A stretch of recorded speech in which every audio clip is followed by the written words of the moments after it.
we want to welcome Laura Marie Ruaco. She's an herbalist and a gardener who lives in Bedside, Brooklyn, and she's currently working at a nonprofit storytelling organization based in Kingston, New York, and a native plant meadow in the Brooklyn Navy Yard.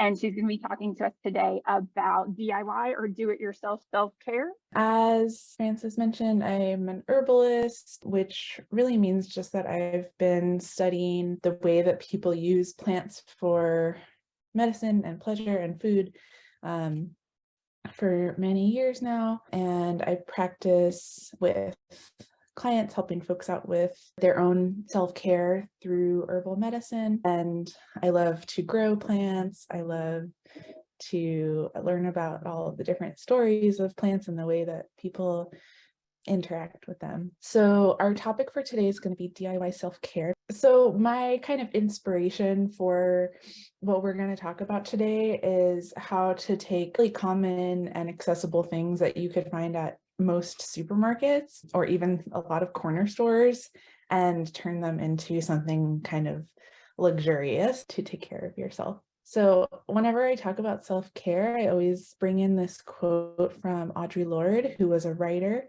and a poet and a scholar. And she said famously in one of her books, "Caring for myself is not self-indulgence. It's an act of self-preservation, and that is an act of political warfare."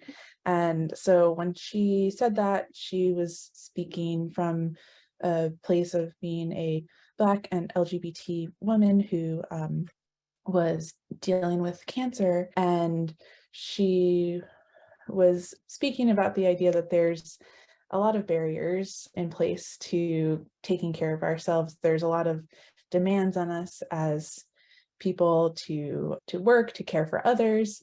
You know, we're not always encouraged to take the time for ourselves.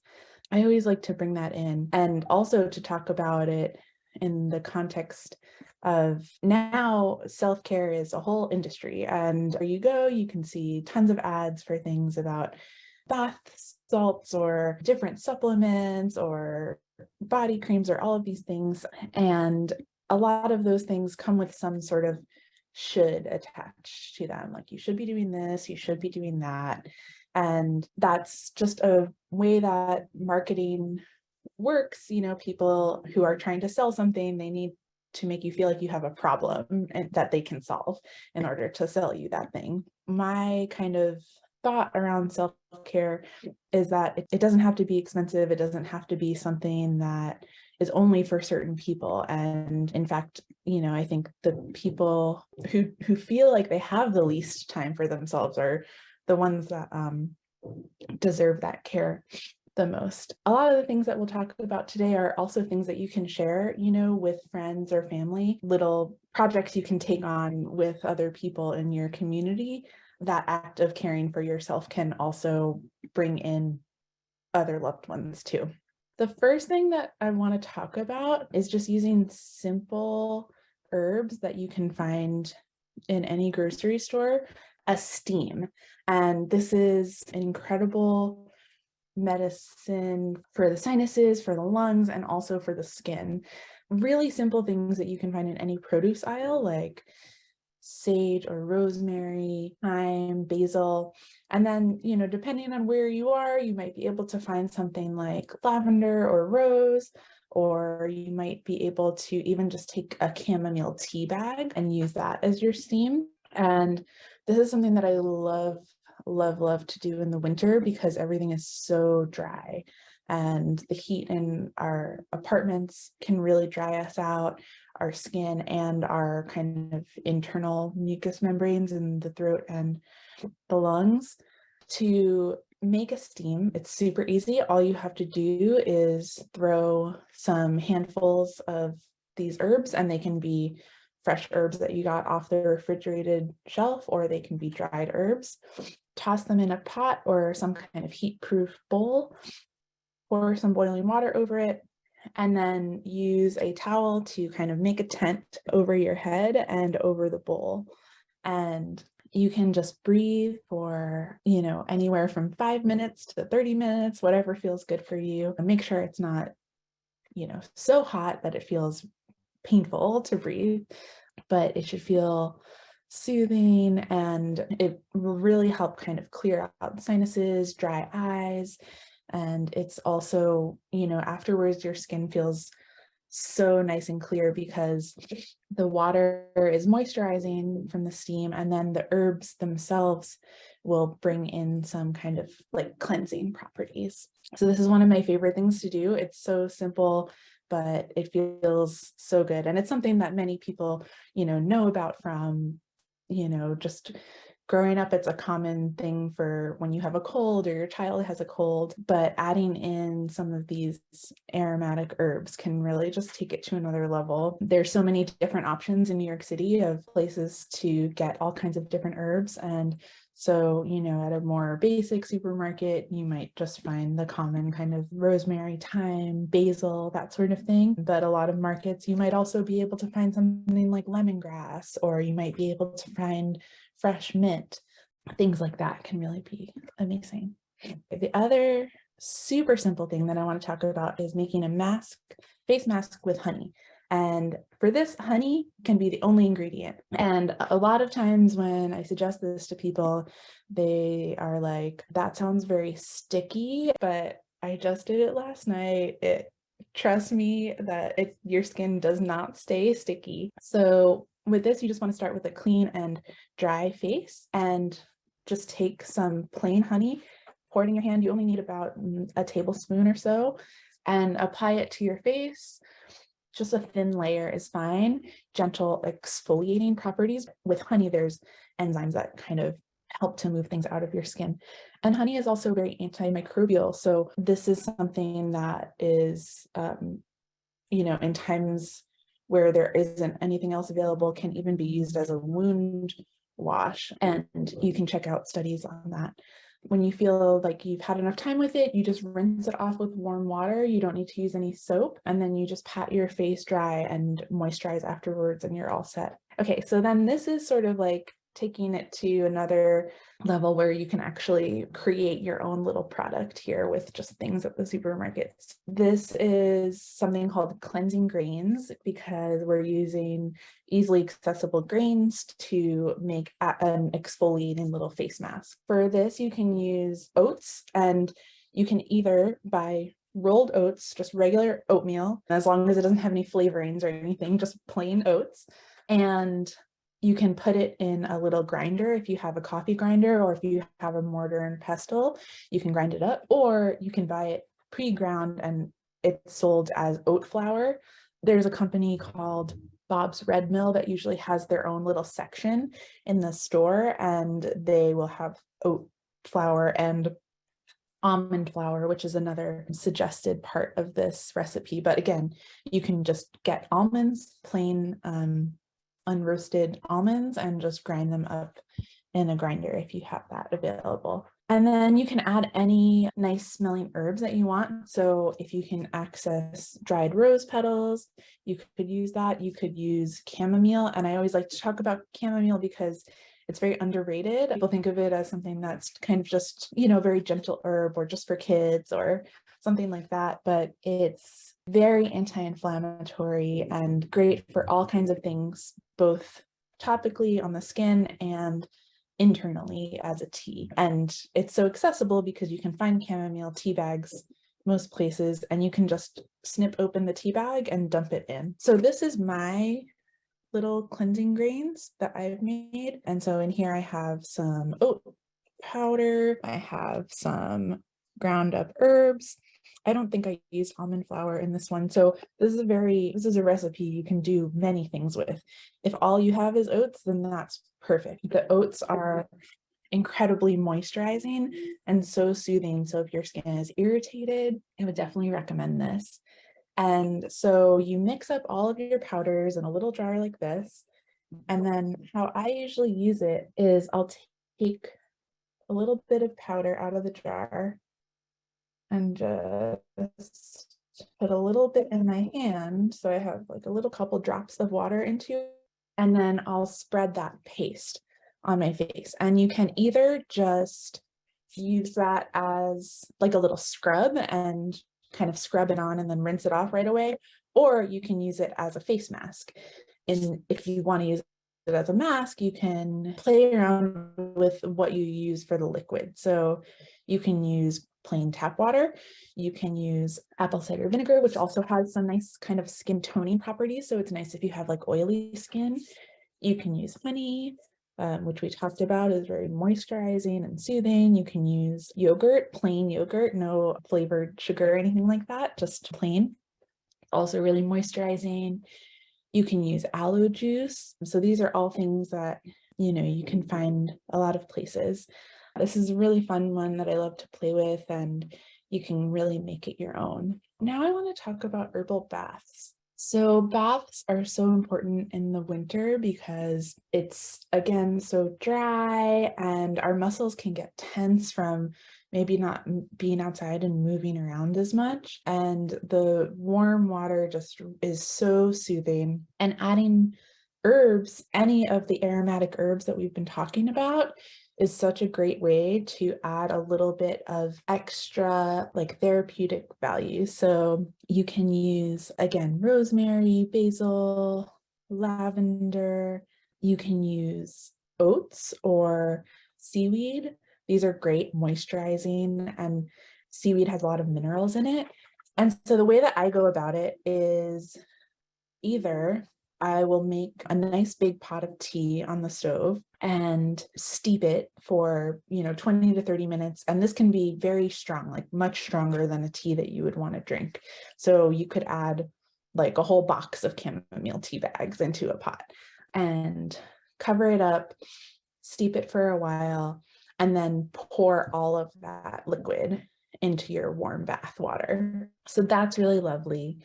Or you can get some cheesecloth at the supermarket and add those herbs right into the cheesecloth, tie it up in a tight little bundle so you don't get any, debris in your bathtub. That's a great time if you want to add oats for some extra moisturizing. You can throw that in the cheesecloth. And you can put that right in the tub. It won't be quite as strong as if you make an herbal tea, because that will have the opportunity to like steep in hotter water.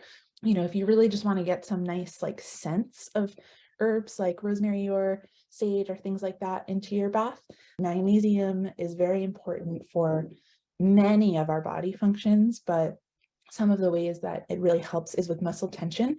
So magnesium is supportive in releasing muscle tension, and it's also great for nervous system support, and so stress and sleep support. So and the minerals really kind of just like, sometimes if you're lacking minerals, your body can be kind of like frazzled and on edge because it's hungry in some way. So adding those things to the bath and letting them soak in through the skin, whether through salts or plain sea salt or even seaweeds, those can be super relaxing because the body can relax more easily when it feels nourished. So I just can't get enough of Epsom salts. I go through a lot of them. And you can also add a little bit of baking soda to your bath, and that's really nice and softening to the skin. And it also adds a little bit of fizz, which is fun. So I'll do a measurement of, say, 3/4 cup of Epsom salt or sea salt, and then finish out that full cup with 1/4 cup of baking soda for a bath. So also going to talk about some body scrubs that you can make that are super fun to use in the bath, or you can even just use them on your hands. Like this is something that I'll do if I'm at home and I don't have, a lot of time to really relax, but I just want like a nice little moment for myself. I'll just take a little bit of salt or sugar and mixed with whatever oil you have around, olive oil, coconut oil are great, and just scrub your hands with it and then rinse it off, and your hands will feel so soft and moisturized afterwards. But you can also make up a whole big batch in a jar, and you can use it anywhere on the body. So you can use them especially on like dry elbows or knees or feet. A sample recipe here that I really like is for like a sweet version. So this is a really nice kind of like sweet treat, and it's just sugar, a little bit of cinnamon, which is obviously smells delicious and also can help bring circulation to the skin, some olive oil, and a little bit of honey just for that extra moisturizing quality. And so you can use these anywhere on the body when you're already in the shower. So you hop in the shower or the bath, get all like wet and warm, and then use this anywhere on the body that you like. And then just be cautious because there's oil involved, so it can make your tub a little bit slippery. So you want to be aware of that. And then you can kind of take this to another level by making your own infused herbal oils, which we'll talk about in a few minutes. So a lot of these recipes can be kind of mixed and matched. This is something that if you don't have a bathtub in your apartment, or if you just don't, have time or feel like taking a full bath, just soaking your feet is so therapeutic. It's really supportive to circulation. It's really supportive to lymphatic flow. So that can be helpful if you're kind of starting to come down with something and you're feeling a little congested. Doing a foot bath can help get everything moving. It's also really great if you feel like you have a lot of tension in your head, because when you start to soak your feet in some warm water, that tension will start to go downward. So I really like it for headaches when you just feel like you're thinking too much in your head. And of course, it's great if you've been on your feet all day and your feet are tired. Some herbs that I really like to use in foot baths are kind of like spicy herbs, because they'll really help with that like warming and moving circulation. So things like ginger, you can use powdered ginger from the spice section, or you can use fresh ginger grated or chopped in some warm water. And then of course, any of the other sort of herbal teas that we talked about for using a full bath, and definitely Epsom salts are really great. You can also use mustard powder for a foot bath, which might sound like you're using a condiment on your feet, but just the plain mustard powder is really nice and warming and kind of helps things to get going. Cinnamon is a great one there too. So I'm very pro the bath. And it's something that you can do, either in a large pot, if you have a pot that's big enough to fit your feet comfortably, or a lot of times I'll use like a big plastic kind of Rubbermaid bin that you can use for storage, and just fill it up with warm water, either from the sink or from the tub. And then I'll just carry it right into the living room and soak my feet while I'm watching TV or reading a book. And it's just a really great way to quickly and simply add something really nice for yourself. They're all warm and kind of like loosened up. Sometimes the colds can get into your body a little more quickly. So afterwards, just, put on some nice warm socks and keep your feet warm. So this is a fun part where we're going to talk about ways that you can make your own infused herbal products just from basic things at the store. And so we'll talk about making infused oils that you can use on your body, or you can use in a scrub like we talked about. And then we'll also talk about making infused honeys and infused vinegars. Infused oil, when we're thinking about oils, it's important to use dried herbs. You can use fresh herbs, but it is tricky and it's risky because it could go bad because of the water and the fresh herbs.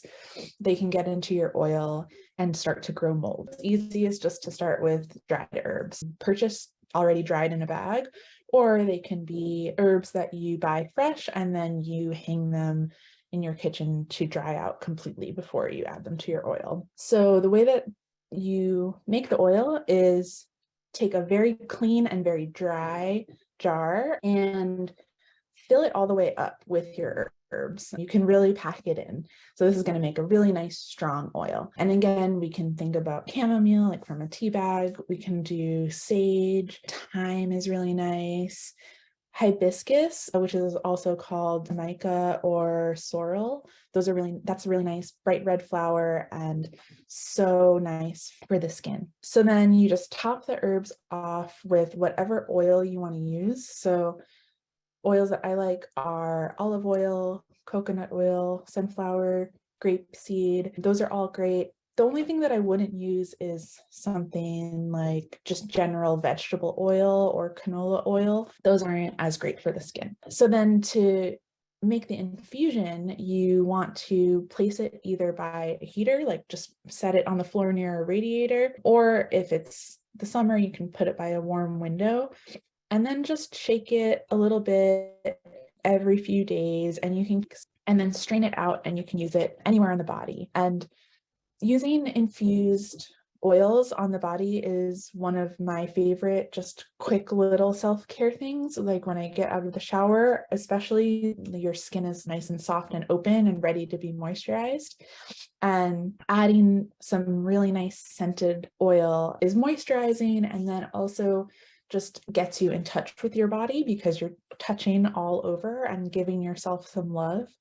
It's also feels like just a little protective layer. It helps me to feel a little bit more prepared to kind of go out into the world and feel like I have a little support from that like barrier and those scents. And it's also something that really helps to kind of just gently get circulation going, get like your lymphatic fluid going, and also kind of a great way to interact with herbs when maybe you're not sure if they're right for you to take internally. So, due to constitutions, maybe you're not sure if an herb is going to sit well with you internally, or maybe you're not sure if it's going to interact with the medication that you're on, those sorts of things. Using them topically is something that's generally safe for most people. So that's a great way to kind of engage with herbal medicine without having to have a lot of concern, and just really, really fun.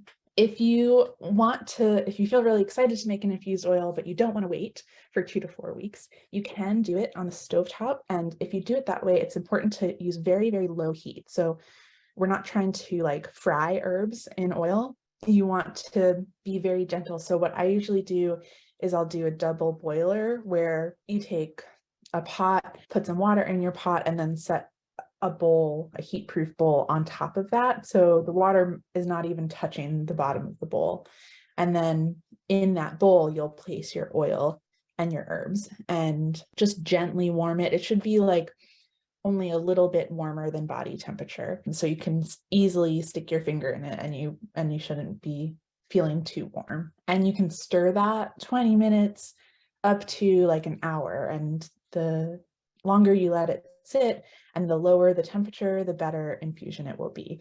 So that's an option for a quicker way to do it, but whichever feels easier to you, they both come out great. So we're going to talk about kind of doing the same process with either honey or vinegar or both. So let me show you. So this is some herb that I have infused in honey. So you can see it's very thick, not much dripping around in there. And I think this is sage. So just regular plain store-bought sage. Again, you can buy the fresh bundles and dry them, or you can buy already dried sage, thyme, because these are things that you can drink or use internally. We're going to think about, flavors that you want to go for more than scents. With honey, similar to oil, it's best to not incorporate any water. So dried herbs are going to be best, because if you add water to it, it'll start to continue to ferment,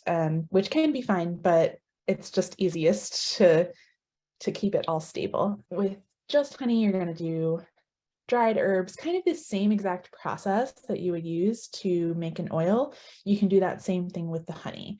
And then either after you're done cooking on the stove, gently, or after some weeks have passed and it's been nice and warm by the heater, then you can strain it out, or you can just leave it like how I have. And what I'll do with this is I'll just take a spoon and scoop it out and put it in a cup of warm water for like an instant tea. That's really nice and sweet and delicious. Or if you want to use it as a body product, like we talked about with making like honey masks, you can strain it out and use it as a face mask. And then using vinegar to make infusions is really fun, and you can be more creative with it because you don't have to worry as much about spoilage, because apple cider vinegar is a preservative. So with vinegars, you can even add fresh fruits. You can add berries, you can add chopped apples, grapes, citrus, and then any other herbs that sound good to you. So you could go kind of like a spicy route with like cinnamon and clove, cardamom, those kinds of flavors. And so here's a couple different vinegars that I've made. This one has some herbs, it has some red grapes, and it's in apple cider vinegar. And you see I have this parchment paper between the lid. And this is because the vinegar can react with the metal of a lid. So if you're using a plastic lid, don't worry about it. But if you have a metal lid, just add a little bit of parchment paper or wax paper to prevent that. So this one has kind of like a sweeter flavor because it has some fruit in it. And then this one is spicy. It has there's like whole peppers in there, like hot peppers. There's some rosemary, there's some chives. This is really delicious for like salad dressing or adding to some rice or vegetables. And with a sweeter preparation, like if you want to use honey, you can actually mix honey and vinegar half and half and do your infusion that way. And that's called an oxymel. So that's what's listed on the sheet. And oxymels are really fun because you can add anything you want and it comes out really nice and sweet and sour. And so what I'll do with those is strain them out after a couple of weeks. You know, you can check on them daily. You don't have to leave them closed up. You can take a little taste every day and see if the flavors taste good or if you want them to get a little bit stronger. And then once you strain it out, I really love them added to some seltzer, like sparkling water as a little kind of mocktail. It's really fun. And it's just also a great creative way to use up any food scraps that you have. Like you can use like the tops of strawberries. You can use parts of peppers that you're not using. You can use vegetable skins. Like for a savory vinegar, you can really add anything and that will, you know, vinegar is very good at drawing out minerals. So that's a way to kind of stretch anything that you're using in your kitchen, keep getting those nutrients from. And so this is just, you know, I think we've talked a lot about this, but these are just some notes about the ingredients that we've talked about. It's so good just to think about how, like you said, it's like this doesn't have to be, you know, it doesn't have to be this expensive undertaking. You don't have to spend a lot of money or do all sorts of, you know, you don't have to give in to like marketing in order to take care of yourself. And I think that's a big deal. Definitely. Yeah, I feel like having things just accessible and, you know, easy, it really makes it. I mean, like I said, you know, sometimes I won't even go through all the steps of making my own little like salt scrub. If I need a moment for myself, I'll just literally go into the kitchen and I'll pour some salt in my hand and I'll pour some olive oil in my hand and rub it together and that's There it. it is. Yeah. Yep. So it's that easy. And it, you know, it's something that just feels like a really nice little treat. Yeah. Yeah. That's great. And very cheap. Yeah. That's wonderful.